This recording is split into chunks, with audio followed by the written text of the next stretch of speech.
Hello students, HK edu hub চ্যানেলে তোমাদের সবাইকে ওয়েলকাম জানাই। আমরা তোমাদের সেকেন্ড সামেটিভ পরীক্ষার জন্য দেখো পরিবেশ বিজ্ঞান বই থেকে চ্যাপ্টার নাম্বার দেখো 1.V, যেটা 1.5 ধরতে পারো, পরিবেশ বান্ধব শক্তি, সেটা আমরা শুরু করেছিলাম। একটা পার্টে আমরা সৌরশক্তির আগে পর্যন্ত আলোচনা করে নিয়েছিলাম। তোমাদের আমরা বলেছিলাম ফার্স্ট ক্লাসে যে এই চ্যাপ্টার থেকে তোমরা 10 নম্বর পাবে। কেমন? সেকেন্ড সামেটিভ পরীক্ষায় তোমাদের 50 নম্বরের প্রশ্নপত্র হয়, যেখানে ভৌত পরিবেশের আমাদের 4টে চ্যাপ্টার রয়েছে: আলো, চুম্বক, তড়িৎ এবং পরিবেশ বান্ধব শক্তি। এবং আমাদের জীবন বিজ্ঞানের মধ্যে চ্যাপ্টার নাম্বার 6 রয়েছে, তাই না? চ্যাপ্টার নাম্বার 6 মানে হচ্ছে এই যে পরিবেশের সজীব উপাদানের গঠনগত বৈচিত্র্য ও কার্যগত প্রক্রিয়া। মোট 5টা চ্যাপ্টার, প্রত্যেকটা চ্যাপ্টার থেকে 10 নম্বর করে। কিন্তু এখানে এই যে চ্যাপ্টারটা আমরা পড়ছি সেটা কিন্তু তুলনামূলক খুব সহজ চ্যাপ্টার। অনেকে যাদের বিজ্ঞানের সমস্যা রয়েছে, হয়তো ঠিকমতো তোমরা প্রিপারেশন নিতে পারোনি, বা অনেক জায়গা হয়তো তোমরা ঠিকমতো বুঝতে পারোনি, তার জন্য হয়তো তোমাদের আগের যে টার্ম সেই টার্মে হয়তো রেজাল্ট কিছুটা খারাপ হয়েছে। তারা কিন্তু এই চ্যাপ্টারটা ভালো রকমভাবে ফোকাস করতে পারো। এটা একদমই সহজ চ্যাপ্টার। এখানে কিছু কিছু কনসেপ্ট আছে, কিন্তু সেগুলো অতটা কিন্তু অন্যান্য চ্যাপ্টারের মতো জটিল নয়। কেমন? তাহলে এই চ্যাপ্টারের যেটা ফার্স্ট পার্ট আমরা আলোচনা করেছি, সেটা যারা দেখোনি অবশ্যই অবশ্যই কিন্তু দেখে নিও। আর তোমাদের বলি, এই যে চ্যাপ্টারগুলো তোমরা দেখতে পাচ্ছ, আলো, চুম্বক, তড়িৎ, এই চ্যাপ্টারগুলো আমি কিন্তু বোর্ডের মাধ্যমে লাইভ ক্লাস দিয়েছি, এবং সেখানে কিন্তু একদম জলের মতো সহজ করে ভেঙে ভেঙে প্রত্যেকটা জিনিস আমি বুঝিয়ে দিয়েছি। কেমন? যারা এই ক্লাসগুলো দেখেছো, এই 3টে চ্যাপ্টারের ক্লাস যারা দেখেছো, তাদের সেকেন্ড সামেটিভ পরীক্ষায় যে কোনো প্রশ্ন আসুক না কেন, তারা কিন্তু করতে পারবেই। কেমন? 100% তারা ওই ক্লাস থেকে, ক্লাস ঠিক মতো যদি যারা করেছো, ক্লাস যদি তোমরা ভালো রকমভাবে মনোযোগ সহকারে দেখেছো, প্রত্যেকটা বিষয় যদি বুঝে নিয়েছো, দেখবে তোমরা সেকেন্ড সামেটিভ পরীক্ষার প্রশ্নপত্র পাওয়ার পর দেখবে সমস্ত প্রশ্নই তোমাদের কাছে ইজি মনে হবে। ওকে, যারা দেখোনি অবশ্যই কিন্তু দেখিয়ে নিও। ক্লাস 7-এর প্লেলিস্ট পাবে, তোমরা দেখবে পরিবেশ বিজ্ঞানের প্লেলিস্ট পাবে, সেখান থেকে দেখে নিও। দেখো, আমরা আলোচনা করব আজকে, সেটা হচ্ছে সৌরশক্তি। আমরা এখানে আগে যে শক্তিগুলো সম্পর্কে পড়ছিলাম, সেখানে আমরা জীবাশ্ম জ্বালানির কথা পড়েছিলাম। জীবাশ্ম জ্বালানি কোনগুলোকে বলা হয়? কয়লা, পেট্রোলিয়াম, এগুলোকে জীবাশ্ম জ্বালানি বলা হয়। এবং পেট্রোলিয়াম থেকে আমরা পেট্রোল, ডিজেল, কেরোসিন, এই সমস্ত জিনিসগুলো পাই। এবার আজকে আমরা পড়ব যেটা, সেটা হচ্ছে আমাদের শক্তির মধ্যে কিছু কিছু ভাগ রয়েছে। কেমন? আমি এখানে তোমাদের আগে এই সৌরশক্তি শুরু করার আগে একটা জিনিস তোমাদের সঙ্গে আমি আলোচনা করব। দুই ধরনের শক্তিকে আমরা দেখো দুটো ভাগে ভাগ করব। কেমন? শক্তিকে আমরা দুটো ভাগে ভাগ করব, এই জিনিসটা বুঝবে। তার কারণ এখান থেকে আমরা দেখেছি যে প্রশ্ন আসে, এবং আমরা প্রশ্ন বিচিত্রা যদি দেখি বা প্রশ্ন প্রস্তুতি দেখো, বা যে কোনো প্রশ্নের বই, সেখানে কিন্তু এই প্রশ্ন থাকে। নবীকরণযোগ্য, কেমন? নবীকরণযোগ্য শক্তি, বা যেটাকে আর একটা নাম রয়েছে অপ্রচলিত শক্তি। কেন এরকম নাম বলে দেবো, কেমন? অপ্রচলিত শক্তি, এটা সম্পর্কে আমরা জানবো। আর এক ধরনের শক্তি রয়েছে যেগুলোকে আমরা বলবো অনবীকরণযোগ্য। অনবী আচ্ছা, অনবীকরণ, নবীকরণ, এটা কেমন? একটু ঠিক করে নিই জায়গাটা। অনবীকরণ যোগ্য শক্তি, বা এটাকে কি বলবো তাহলে? প্রচলিত, বা কি বলবো? প্রচলিত শক্তি। এবার দেখো, নবীকরণ মানে কি? নবী বা নবীন যদি আমরা ধরি, তাহলে নতুন করে, তাই না? তাহলে নতুন করে বারবার বারবার করে আমরা নতুন করে তাকে ব্যবহার করতে পারি। যোগ্য মানে তার উপযোগী। তাহলে যে সমস্ত শক্তির উৎসগুলো আমরা বারবার ব্যবহার করতে পারি, তাই না, সেগুলোকে আমরা বলবো নবীকরণযোগ্য শক্তির উৎস। মানে এই সমস্ত শক্তির উৎসগুলো কখনো কিন্তু ফুরবে না। কেমন? এই সমস্ত শক্তির উৎসগুলো কখনোই ফুরবে না। সেগুলো আমরা আজকের ক্লাসে দেখবো, যেমন সৌরশক্তি, বায়ু শক্তি, সেগুলো কিন্তু অফুরন্ত রয়েছে। এগুলো, এই সমস্ত শক্তির উৎসগুলো কখনোই কিন্তু ফুরবে না। আমরা অনন্ত সময় ধরে কিন্তু এই সমস্ত শক্তিগুলো ব্যবহার করতে পারবো, বা এখান থেকে শক্তি কিন্তু পাবো। কিন্তু আমরা বর্তমানে তো কয়লা, পেট্রোলিয়াম, এই সমস্ত জিনিসগুলো বেশি ব্যবহার করি, তাই না? এগুলো তো বেশি ব্যবহার করি না। তাহলে এই যে সৌরশক্তি, বায়ু শক্তি, এগুলো ব্যবহার এখন আছে, কিন্তু অতটা ব্যবহার নেই যতটা কয়লা, পেট্রোলিয়ামগুলোর ব্যবহার আছে। তার মানে এটা অতটা মানুষজন এদের ব্যবহার সম্পর্কে জানে না, মানে অতটা সচেতন নয়। তাহলে এটা অতটা প্রচলিতও নয়। তার জন্য এই শক্তির উৎসগুলোকে আমরা কি বলবো? অপ্রচলিত শক্তি উৎস বলবো। তাহলে এখানে তোমরা সংজ্ঞাটা তোমরা করবে একটু, কেমন? সংজ্ঞাটা করবে, আমি বলে দিচ্ছি, শুনে শুনে তোমরা করে নিতে পারো। যে যেসব শক্তির উৎস বারবার ব্যবহার করলেও নিঃশেষিত হয় না বা ফুরিয়ে যায় না, তাদের বলা হয় নবীকরণযোগ্য শক্তি বা অপ্রচলিত শক্তির উৎস। কোনগুলো? উদাহরণে আমরা কি লিখতে পারবো? আমরা আমাদের বইয়ের মধ্যে যেগুলো রয়েছে, যেমন সৌরশক্তি রয়েছে, কেমন, সৌরশক্তি, বায়ু শক্তি, কেমন, ভূতাপ শক্তি হবে, জোয়ার ভাটা শক্তি হবে। আমাদের বইয়ে যেগুলো রয়েছে আমরা দু একটা এখানে এক্সাম্পল দিলাম। জোয়ার ভাটা শক্তি, কেমন, ইত্যাদি। এই সমস্ত শক্তির উৎসগুলো, এগুলো কিন্তু কখনোই ফুরোবে না। সূর্য থেকে যে আমরা শক্তিটা পাচ্ছি সেটা কিন্তু কখনোই ফুরোবে না। বা বাতাসের প্রবাহকে কাজে লাগিয়ে, বাতাসের গতিবেগকে কাজে লাগিয়ে, তারপরে সেগুলো সাহায্যে আমরা বায়ুকলগুলোকে ঘুরিয়ে তারপর সেখানে আমরা বিদ্যুৎ তৈরি করি। তাহলে বাতাসের প্রবাহ তো কখনো ফুরোবে না। বা বাতাস এখানে বায়ুকলের ক্ষেত্রে কাঁচামাল হিসাবে কাজ করে, সেটা কখনো ফুরোবে না। তাহলে এগুলো হচ্ছে মানে নবীকরণযোগ্য শক্তি এবং বারবার ব্যবহার করা যায় সেটাকে। জোয়ার ভাটা শক্তিটাও তাই, কেমন।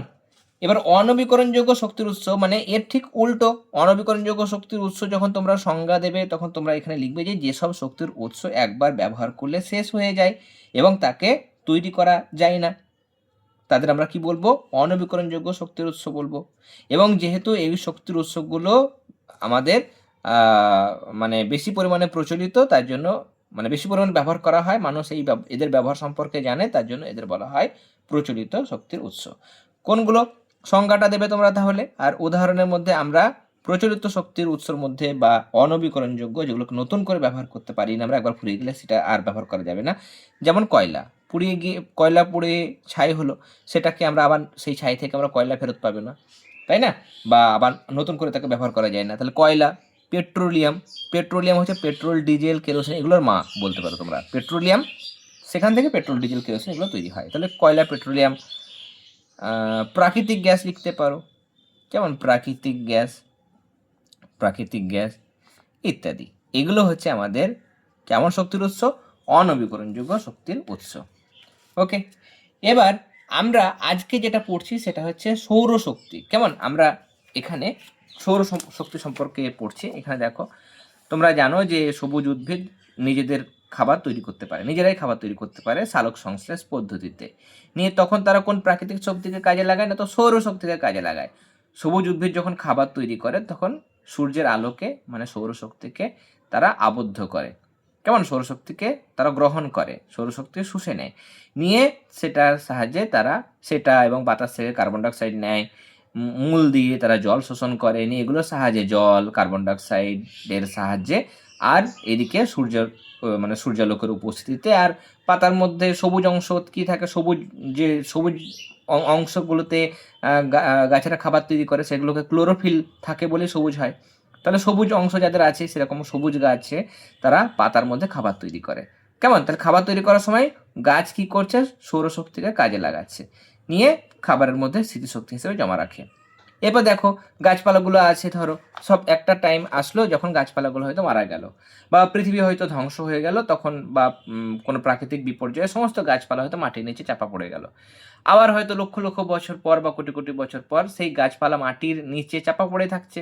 এবার গাছপালা আছে, তার উপর মাটি চাপা রয়েছে, চাপে তাপে লক্ষ লক্ষ বছর ধরে, কোটি কোটি বছর ধরে মাটির মানে চাপ এবং গরমে এবং তাছাড়া নানা রকম রাসায়নিক পরিবর্তন ঘটে, নিয়ে সেগুলো কয়লায় পরিণত হয়। তাহলে আমরা দেখতে পাচ্ছি যে কয়লা, পেট্রোলিয়াম যে শক্তিগুলো আছে, পেট্রোলিয়ামগুলো আমাদের ওই সময় বিভিন্ন পশু ছিল, বিভিন্ন প্রাণী ছিল, সেগুলো চাপা পড়ে সেখান থেকে পেট্রোলিয়াম তৈরি হয়েছে, গাছপালা থেকে কয়লা তৈরি হয়েছে, তাই না? তো এই যে জিনিসগুলো, এগুলোতে আসলে কি সৌরশক্তি আছে, তাই না? গাছপালাগুলোই তো পরে কয়লা হয়েছে, বা পশুগুলো থেকে, সেগুলো চর্বি থেকে পেট্রোলিয়াম তৈরি হয়েছে। কিন্তু পশুগুলো যখন একসময় জীবিত ছিল তারা কি খেত? তারা অন্যান্য পশু খেত, বা তারা যেটা খেত সেটা হচ্ছে উদ্ভিজ্জ খাবার। ঘুর পেতে গেলে সেটা উদ্ভিজ্জ খাবারকে খায়, তাই না? ধরো আমি ভাবছি বাঘ কি খায়? বাঘ হরিণকে খায়, তাই না? বাঘ হরিণকে খায়, কিন্তু হরিণটা কি খেয়ে বেঁচে থাকে?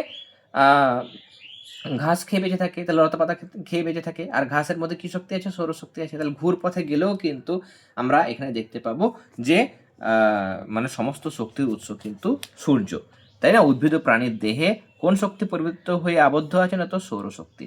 দেখো, উদ্ভিদ ও প্রাণী তাদের দেহাবশেষ কোটি কোটি বছর ধরে মাটির তলার চাপে এবং তাপে থাকতে থাকতে সেখান থেকে কয়লা, পেট্রোলিয়াম পরিণত হয়। তাহলে তোমাকে যদি একটা প্রশ্ন দেয়, আমি একটু এখানে সরিয়ে তোমাকে একটা প্রশ্ন আমি এখানে দিচ্ছি। একটা প্রশ্ন, এখানে কিন্তু তোমাদের এখনো পর্যন্ত যেটা হলো এই দুটো ভালো করে করবে, নবীকরণযোগ্য শক্তি কাকে বলে বা অপ্রচলিত শক্তি কাকে বলে উদাহরণ দাও, অনবীকরণযোগ্য শক্তি বা অপ্রচলিত শক্তি কাকে বলে উদাহরণ দাও, এগুলো ভালো করে করবে। কেমন? এখানে যেটা প্রশ্ন সেটা হচ্ছে জীবাশ্ম জ্বালানি, আমাদের বইয়ের মধ্যে লাইনটা আছে, জীবাশ্ম জ্বালানি আসলে উৎপন্ন হয় কি থেকে? সৌরশক্তি থেকে আমরা ঘুরপথে পাচ্ছি, তাই না? সৌরশক্তি থেকে। এটা আমাকে কি করতে হবে? এই উক্তিটা ব্যাখ্যা করতে হবে। ব্যাখ্যা করো। তখন তোমরা এটা ব্যাখ্যা করবে যে জীবাশ্ম জ্বালানি বলতে আমরা কয়লা, পেট্রোলিয়াম, প্রাকৃতিক গ্যাসগুলোকে বুঝি। এবং যখন আমরা জানি যে উদ্ভিদরা যখন খাবার তৈরি করে তখন বিভিন্ন রকমের প্রাকৃতিক উপাদান এবং সূর্যালোকের সাহায্যে তারা খাবার তৈরি করে, এবং খাবার তৈরি করার পর সৌরশক্তিটাকে তারা উদ্ভিদগুলো কি করে? খাবারের মধ্যে স্থিতিশক্তি হিসেবে বা রাসায়নিক শক্তি হিসাবে জমা রাখে। এরপরে সেই উদ্ভিদকে খেয়ে প্রাণীরা বেঁচে থাকে। এবার যখন উদ্ভিদ এবং প্রাণী মারা যায় তখন কোটি কোটি বছর ধরে মাটির নিচে চাপা পড়ে থেকে উদ্ভিদ আর প্রাণী থেকে কী হয়? উদ্ভিদ থেকে কয়লা এবং প্রাণী থেকে পেট্রোলিয়াম তৈরি হয়। তাই বলা যায় যে জীবাশ্ম জ্বালানি আসলে উৎপন্ন হয় সৌরশক্তি থেকে। কেমন? তাহলে এটা তোমরা করবে। এবার দেখো সৌরশক্তির ব্যবহার। এখানে আমাদের সৌরশক্তির ব্যবহার করা হয় এমন দুটি যন্ত্রের নাম লেখো। প্রশ্ন আছে, ভালো করে শুনে তোমরা নোট ডাউন করে নেবে। সৌরশক্তি ব্যবহার করা হয় এমন দুটি যন্ত্রের নাম। অনেকগুলো যন্ত্র রয়েছে, solar light, solar cap, solar cooker, solar bike, solar water heater, solar signal, solar mobile charger. Solar light লিখতে পারো। সোলার লাইট এখানে মানে এর মধ্যে কি থাকে? সোলার লাইট আমরা দেখেছি রাস্তাঘাটে অনেক সময় এরকম লাইট আমরা দেখতে পাই, তাই না? টার্নিংয়ে বা বড় বড় রাস্তাতে এরকম আলো কিন্তু থাকে। এগুলো কিন্তু সূর্যের আলোতে চার্জ হয়। কেমন? এখানে সোলার প্যানেল লাগানো থাকে। কেমন? এবং এখানে ছোটো ছোটো ছোটো যেগুলো বাল্ব দেখতে পাচ্ছ সেগুলো হচ্ছে এলইডি বাল্ব। কেমন? এবার কি হয়? দিনের বেলায় সূর্যের আলো এর মধ্যে পড়ে, নিয়ে এখানে মানে সোলার প্যানেল রয়েছে সেগুলো চার্জ হয়।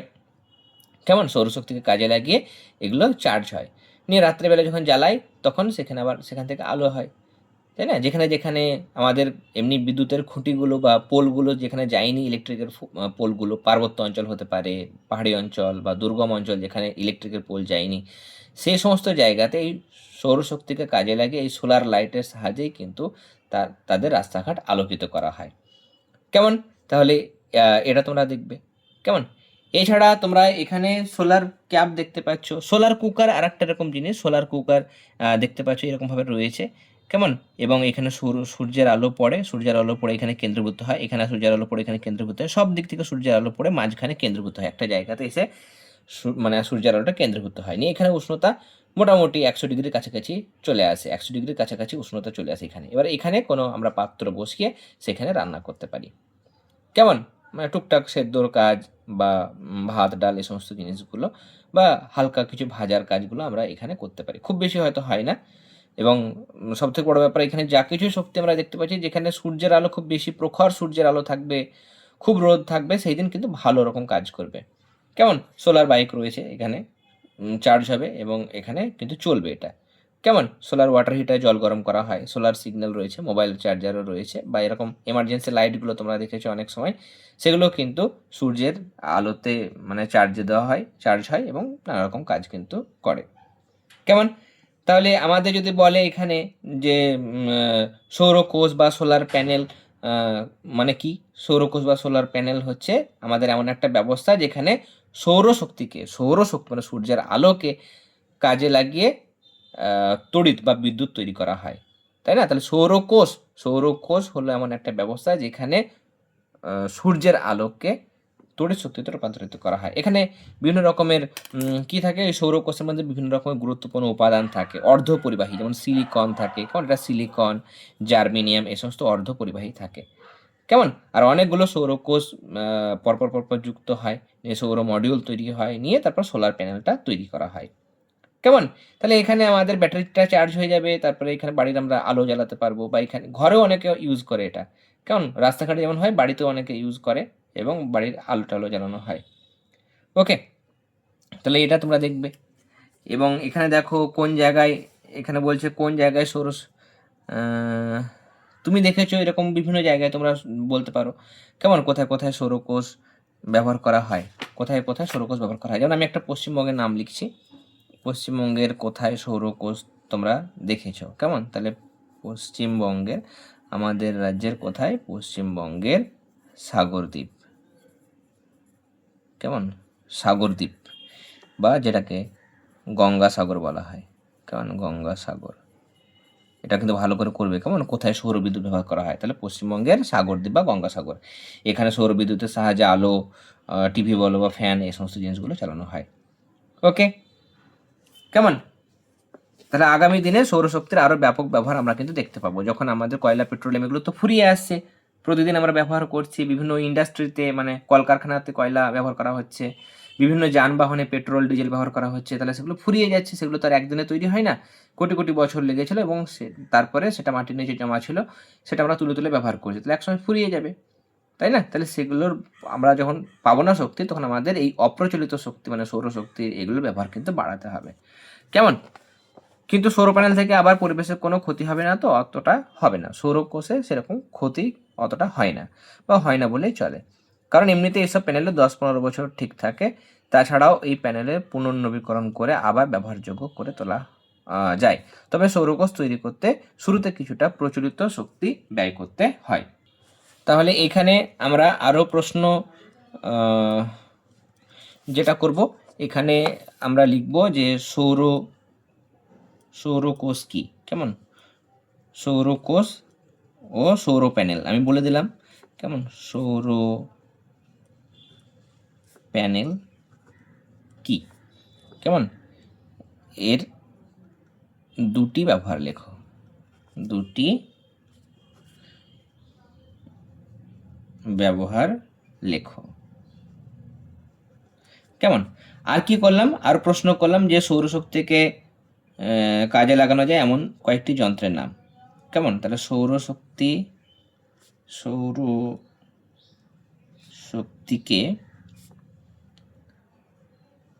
কাজে লাগানো যায় এমন কয়েকটি যন্ত্রের নাম লেখো। তোমরাও কিন্তু এই আমি যেরকমভাবে লিখছি এরকমভাবে তোমরা কিন্তু লিখবে, কেমন? তাহলে তোমাদের প্রিপারেশনটা হয়ে যাবে, কেমন? তাহলে সোলার ওয়াটার হিটার লিখবে, সোলার লাইট লিখবে, সোলার কুকার লিখবে, সোলার মোবাইল চার্জার লিখবে, কেমন? এরকমভাবে নামগুলো তোমরা কিন্তু লিখতে পারবে। ওকে, এবার আমাদের একটা প্রশ্ন দেয়, সেটা হচ্ছে আমাদের হয়ে গেছে, এখানে আমাদের পশ্চিমবঙ্গের কোথায় এটাও কিন্তু করবে, কেমন? আমাদের একটা প্রশ্ন করতে হবে এবার, সেটা হচ্ছে সৌরশক্তির বা সৌরশক্তি ব্যবহারের কি করতে হবে আমাকে? এক হচ্ছে সুবিধা পড়তে হবে, কেমন? সুবিধা, আর পড়তে হবে আমাকে অসুবিধা। আমি এরকমভাবে লিখছি, কেমন? কিন্তু তোমাদের বলবে যে সৌরশক্তি ব্যবহারের সুবিধা এবং অসুবিধা লেখো। তোমরা প্রথমে যদি সুবিধা লিখতে চাও, তাহলে সুবিধা হচ্ছে যে এগুলো কি, এগুলো এক হচ্ছে অফুরন্ত, কখনো ফুরোবে না।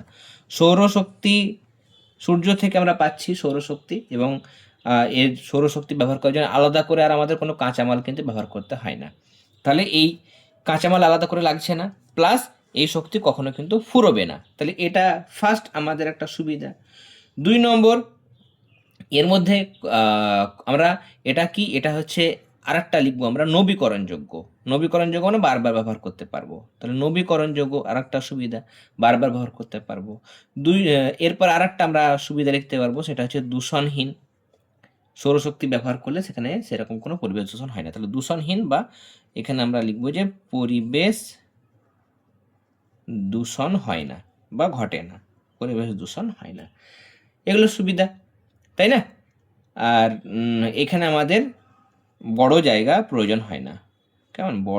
ছোট জায়গাতেই আমরা কিন্তু সৌরকোষ ব্যবহার করতে মানে লাগাতে পারি, বড় জায়গা প্রয়োজন হয় না,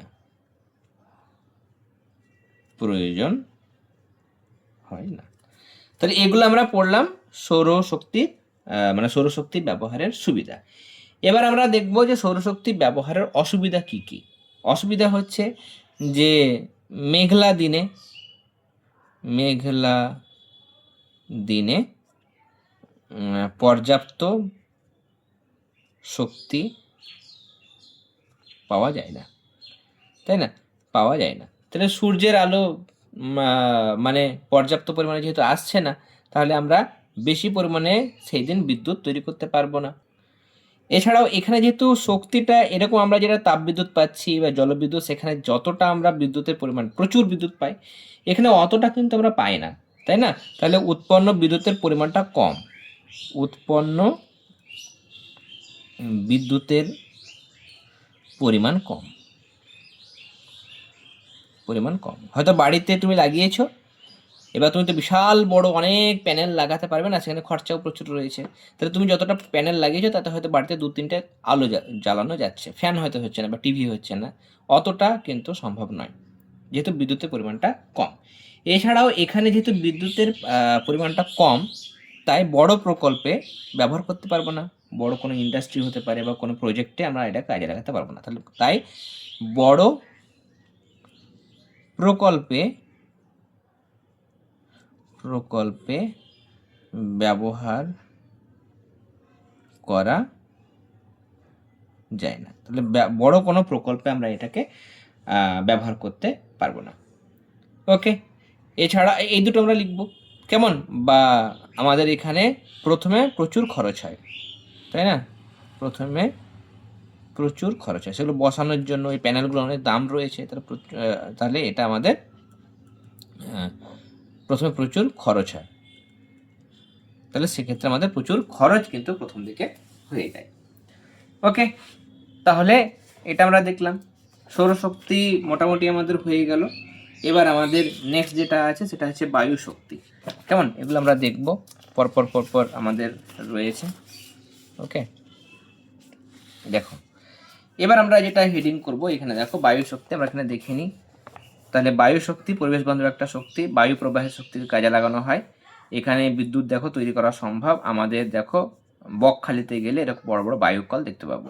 কেমন, এটা আরও অনেক উঁচু হয় এবং বায়ুকলগুলো আছে, বড় বড় পাখা এটা।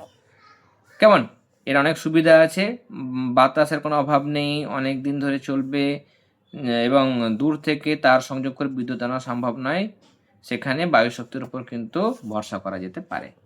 ওকে, তাহলে আমরা এটা আপাতত কি করব, এটাকে আমরা সাইডে রাখি। কেমন, এটাকে সাইডে রেখে আমরা বায়ু শক্তি সম্পর্কে লিখব। তাহলে হেডিং করব আমরা বায়ু শক্তি। বায়ু শক্তির মধ্যে দেখো, বায়ু শক্তি মানে বায়ু প্রবাহের শক্তি। এখানে আমাদের মেন যেটা করতে হয় সেটা হচ্ছে সুবিধা পড়তে হয় আর অসুবিধা পড়তে হয়। বায়ু শক্তি ব্যবহারের সুবিধা ও অসুবিধা লেখো। ওকে, আর আমাদের কোথায় বায়ু শক্তি ব্যবহার করা হয় দেখলাম আমরা বকখালিতে। কেমন, আমাদের রাজ্যের বকখালিতে বায়ুকল ব্যবহার করা হয়। তাহলে আমাদের রাজ্যের পশ্চিমবঙ্গের কোথায় দেখতে পাবো, বকখালি জায়গাটার নাম, বকখালিতে বায়ুকল আছে। কেমন, বায়ুকল আমরা দেখতে পাই। ওকে, এবার আমরা দেখব যেটা সেটা হচ্ছে বায়ু শক্তি ব্যবহারের সুবিধা কি কি। বায়ু শক্তি ব্যবহারের সুবিধা এখানে আমাদের দেওয়া হয়েছে কিছু কিছু, যেটা যে এর যে একটা কাঁচামাল সেটা হচ্ছে বাতাস। কেমন, এর কাঁচামাল হচ্ছে বাতাস, সেটা কিন্তু ফ্রিতে মানে বিনামূল্যে পাওয়া যায়। তাহলে আমরা প্রথমে লিখব এর প্রধান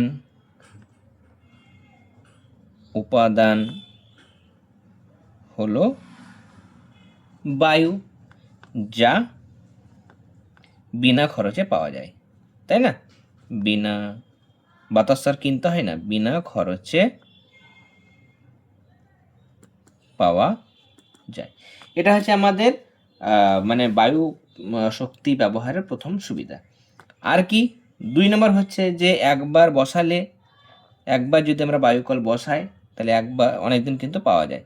একবার বসালে দীর্ঘদিন, যেটা আমরা বইয়েও দেখলাম, কেমন দীর্ঘদিন ধরে ব্যবহার করা যায়, ব্যবহার করা যায়। ওকে, আর কি, আর আমরা সুবিধা লিখবো যেটা, সুবিধা লিখবো ওই সৌরশক্তির মতো আমরা হিসাব করে লিখতে পারবো যে এতে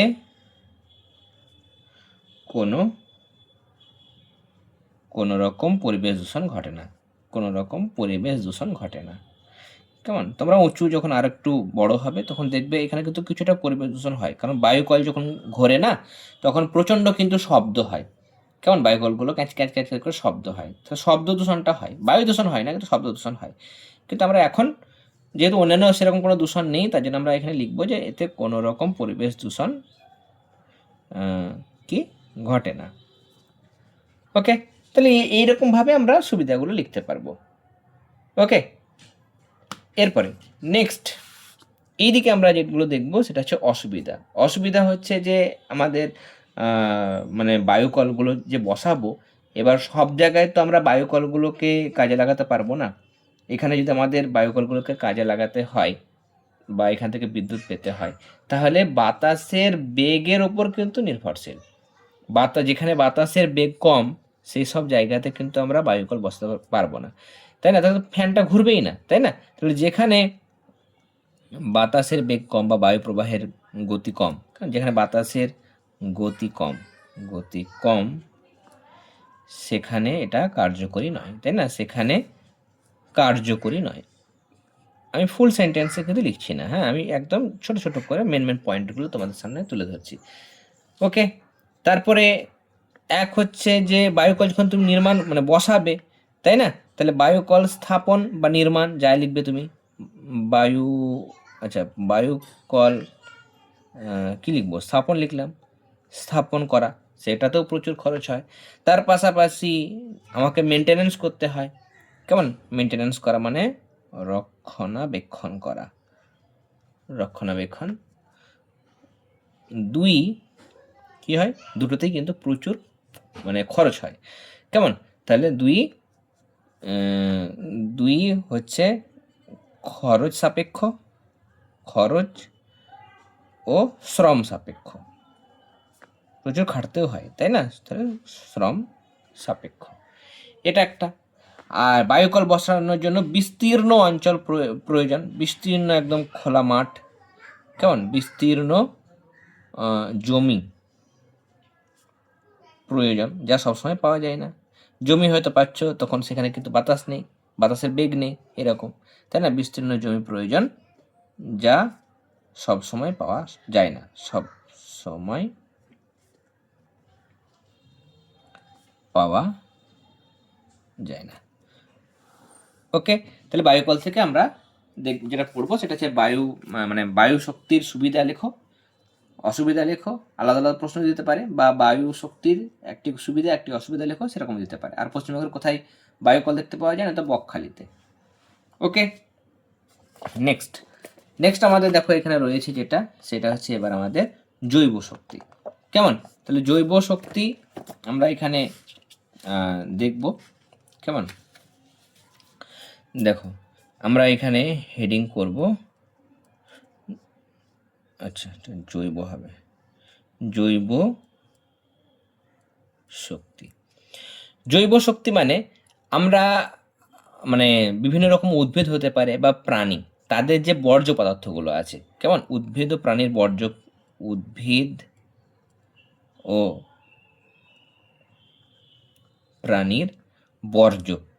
কেমন, উদ্ভিদ ও প্রাণীর যেটা বর্জ্য, সেগুলো যখন ভেঙে যায় তখন এক ধরনের জ্বালানিতে পরিণত হয়। যেমন দেখো প্রাণী একটা, ধরো যেমন গরুর যেটা বর্জ্য মানে গোবর, সেটা কি হয়, পরে জ্বালানিতে পরিণত হয় শুকিয়ে গেলে, তাই না? তাহলে এই জিনিসগুলোকে আমরা কি বলবো, এর থেকে এগুলো আমরা কি বলবো, মানে জৈব বর্জ্য বলবো। উদ্ভিদ ও প্রাণী থেকে যেগুলো পাচ্ছি সেগুলোকে বলবো জৈব বর্জ্য। এবার এই যে জৈব বর্জ্যগুলো আছে সেগুলো কি হবে, এগুলো জীবাণু দ্বারা ভেঙে যাবে। তাহলে জীবাণু দ্বারা কি হবে, এই জৈব বর্জ্যগুলো বিয়োজন ঘটবে, এর বিয়োজন হবে মানে ভেঙে যাবে, বিশ্লিষ্ট হয়ে যাবে। নিয়ে ভেঙে গেলে সেখান থেকে কি হবে, কি উৎপন্ন হবে, একটা গ্যাস উৎপন্ন হবে, যেটাকে আমরা কি বলবো, জৈব গ্যাস। জৈব গ্যাস উৎপন্ন হয়, যার মধ্যে মোটামুটি 60% কি থাকে, মিথেন থাকে।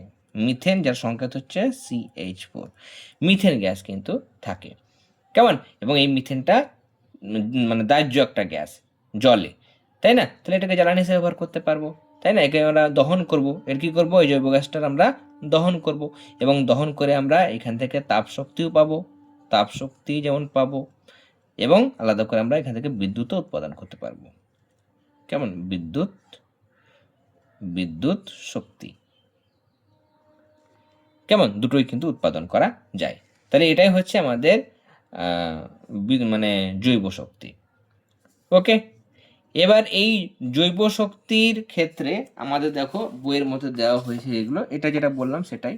এখানে একটা গোবর গ্যাস প্ল্যান্ট হয়, মানে এখানে এই গোবর গ্যাস প্ল্যান্টের মধ্যে এখানে দেখতে পাচ্ছ যেখানে গোবর বা বিভিন্ন বর্জ্য পদার্থকে রাখা হয়, তারপর সেগুলোর মধ্যে ব্যাকটেরিয়া কাজ করে, তোমরা উঁচু ক্লাসে গিয়ে পড়বে, সেটা হচ্ছে মিথানোজেনিক ব্যাকটেরিয়া। সেটা কী করে, মিথেন তৈরি করে, নিয়ে সেটা পাইপ লাইনের সাহায্যে সেই গ্যাসটা বেরিয়ে যায়, নিয়ে তারপর বাড়িতে সিলিন্ডারে জমা হয় এবং রান্নাবান্নার কাজে সেই গ্যাসটা কাজে লাগানো হয়, সেটা হচ্ছে জৈব গ্যাস। ওকে, আর বাকি যেটা বর্জ্য সেটা থেকে যায়, সেই বর্জ্যটা জমিতে সার হিসাবে ব্যবহার করা হয়। ওকে, তাহলে এটা আমরা জৈব শক্তি সম্পর্কে জানলাম। তাহলে জৈব গ্যাস কি, এই জিনিসগুলো করবে তোমরা, কেমন? যদি তাহলে এখান থেকে আমাদের যদি বলে যে জৈব গ্যাস,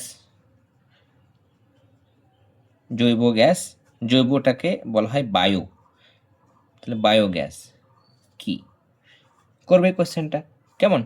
আমাদের বাড়ির বিভিন্ন রকমের শাকসবজির খোসা হতে পারে, ফলের খোসা হতে পারে, কেমন? এছাড়া এখানে দিয়েছে দেখো কচুরিপানা, কেমন, কচুরিপানা সেটাও হতে পারে, বা গৃহপালিত পশুর মল হতে পারে, কেমন?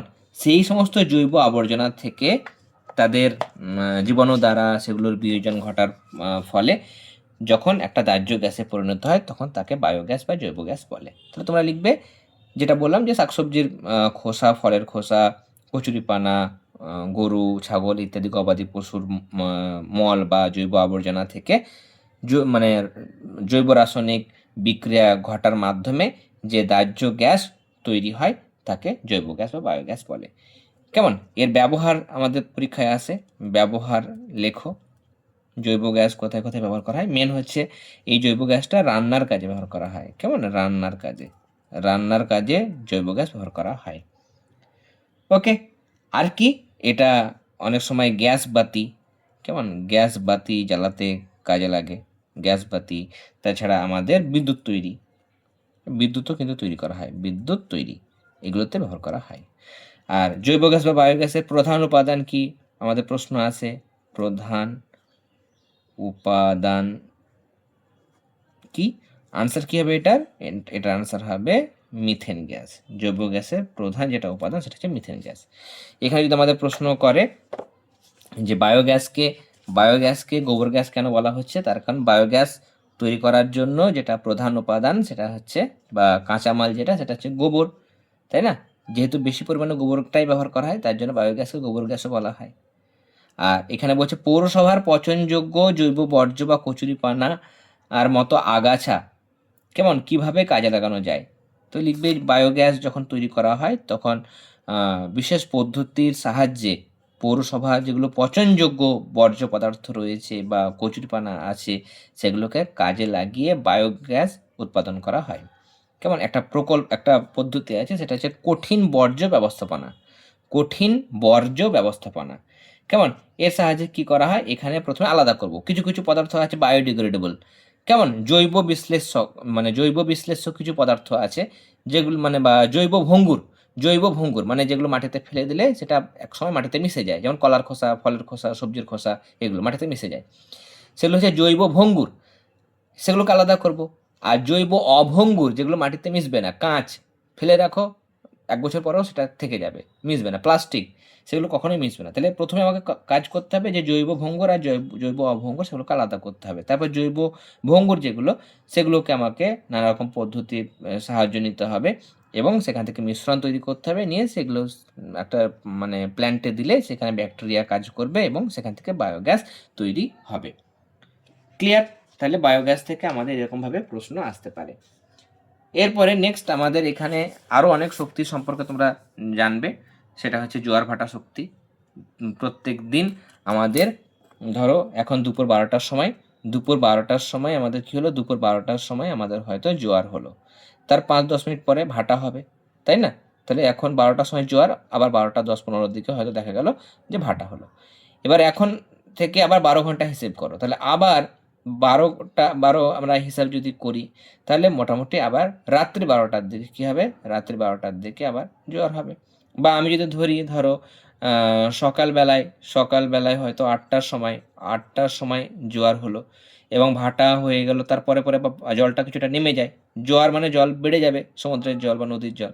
আর ভাটাতে কী হবে, হয়তো 8টা 15 দিকে ভাটা হলো, সাপোজ 8টা 15 দিকে ভাটা হলো, তাহলে আবার মোটামুটি 12 ঘন্টা পরে, তাহলে 12 ঘন্টা যদি হিসেব করি, তাহলে রাত 8টার সময় কী হবে, আবার জোয়ার হবে, আবার 8টা 15 দিকে মোটামুটি ভাটা হবে। তাহলে দিনে দুবার জোয়ার, দুবার ভাটা কিন্তু হয়, কেমন? এবং সেটা যখন হয় তখন ওই জলটা একটা ঘরের মধ্যে প্রবেশ করানো হয় বা তার স্রোতটাকে কাজে লাগিয়ে সেটাতে টারবাইন ঘুরিয়ে বিদ্যুৎ তৈরি করা হয়। ওকে, এরপর এখানে অনেক কিছু ছোট ছোট জায়গা রয়েছে, কেমন? এখানে অনেক ছোট ছোট জায়গা রয়েছে, এগুলো জাস্ট রিডিং পড়বে যে এখানে দেখো শক্তির অপব্যবহার। এখান থেকে তোমাদের একটা কোশ্চেন আসতে পারে যে শক্তির ব্যবহার তুমি কি করে কমাবে, কেমন? দেখো আমাদের দেশ হচ্ছে নদীমাতৃক দেশ, নদীর যেখানে যেখানে উল্লেখযোগ্য নদী ছিল, যেমন হরপ্পা তোমরা জানো, সিন্ধু নদীর তীরে যে সমস্তগুলো সভ্যতা গড়ে উঠেছিল, তাহলে আগে কিন্তু নদীর তীরেই মানুষ, যেহেতু নদীতে তারা মৎস্য পেত, মাছ পেত, বা যোগাযোগ ব্যবস্থা ভালো ছিল, তাই না, বা জল পেত, এ সমস্ত কারণে কিন্তু মানুষ নদীর ধারেই তারা বসতি স্থাপন করতো, নদীমাতৃক সভ্যতা গড়ে উঠতো।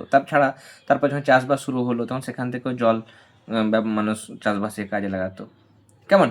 তাহলে এরকম নদীর অনেক সুবিধা রয়েছে। জলপথে দেখো যন্ত্রহীন নৌকার ব্যবহার বাড়ানো যেতে পারে, অনেক কিছু এখানে বলেছে, কেমন, নদীর কথা। এবার তোমাকে এখানে হয়তো বলতে পারে একটা কোশ্চেন, সেটা কোশ্চেনটা আমি জাস্ট তোমাদের লিখে আলোচনা করে দিচ্ছি, নিয়ে আমাদের এই চ্যাপ্টারটা শেষ হয়ে যাবে। এখানে একটা সহজ প্রশ্ন, অথচ অনেক সময় আমরা দেখি যে এই প্রশ্নটা কিন্তু অনেক স্কুলে দেয়। তোমাকে হয়তো বলবে যে কি কি কি কি উপায়ে বা কি করলে, কেমন, একই জিনিস, কি কি উপায়ে তুমি তুমি শক্তির অপব্যবহার, মিসইউজ, কেমন, অপব্যবহার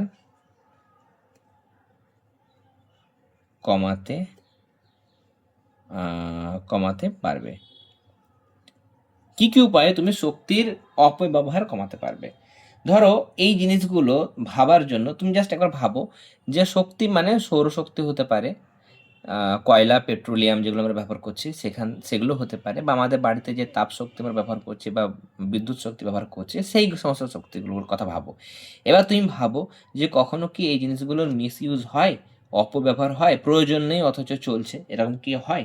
তাহলে সেই জিনিসগুলোকে আমাকে কি করতে হবে, বন্ধ করতে হবে, তাই না?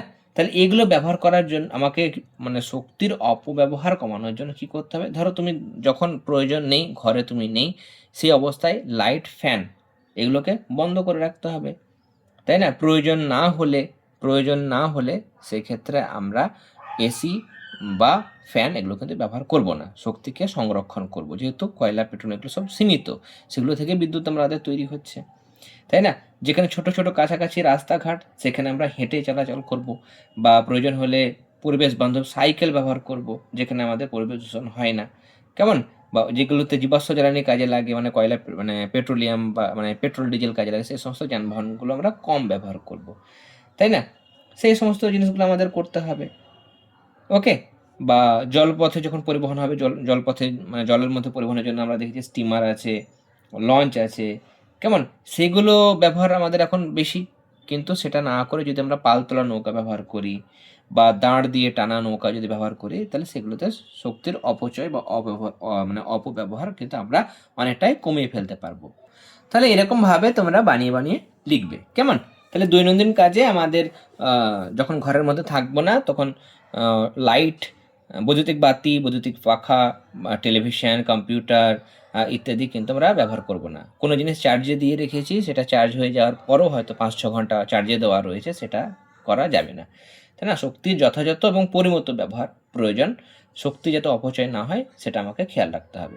জীবাশ্ম জ্বালানি, কয়লা, পেট্রোলিয়াম সেগুলো ব্যবহার কমিয়ে দিয়ে অপ্রচলিত শক্তি যেমন সৌরশক্তি, বায়ুশক্তি ইত্যাদি ব্যবহারগুলো বাড়াতে হবে। কেমন? আর আমরা দেখলাম যে সাইকেলের ব্যবহার, পরিবেশ বান্ধব সাইকেলের ব্যবহার, কাছাকাছি হাঁটা রাস্তাঘাট সেখানে গাড়ি ব্যবহার না করে সেখানে আমাদের সাইকেল ব্যবহার করা যেতে পারে। ওকে? বা এই জিনিসগুলো তোমরা বলবে। জলপথে সেখানে পালতোলা নৌকা বা দাঁড় টানা নৌকা সেগুলো ব্যবহার করা যেতে পারে। স্টিমার বা অন্যান্য লঞ্চ এগুলো ব্যবহার না করে। ওকে? তাহলে এরকমভাবে তোমরা লিখবে। তাহলে আমাদের এই চ্যাপ্টারটা কিন্তু কমপ্লিট হয়ে গেল। ওকে?